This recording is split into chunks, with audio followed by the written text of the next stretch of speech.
Hello everyone, welcome to my Java tutorial. And in this tutorial, I'll give you an overview of a concept called as package. Now, what is a package? Now, in simple terms, I can say that a package is some sort of facility which allows us to group related classes together. Okay. For example, if I have multiple classes which have something related to network. Okay. So they are performing some network activity. Okay. So I can place these these classes into one package called as net, right? Similarly, if I have some classes which have some IO related operations or input output related operations, right? So I can place all these classes into a package called as IO.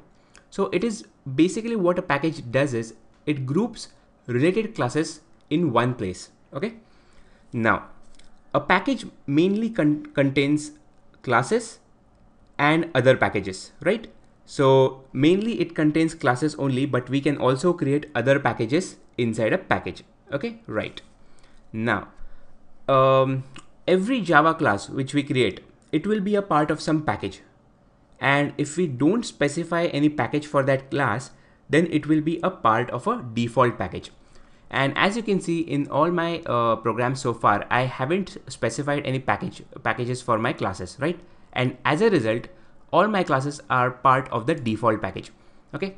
Now it is highly recommended that you don't use default package for your classes because for now, for simple programs, it is fine. But when you do big programs or big projects, then it is always recommended to keep your classes in any named package and not in the default package. Okay. Now, one more point regarding packages.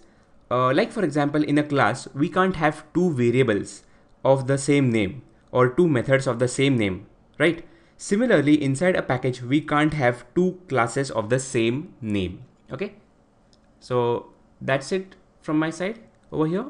Thank you for watching and see you in my next tutorial.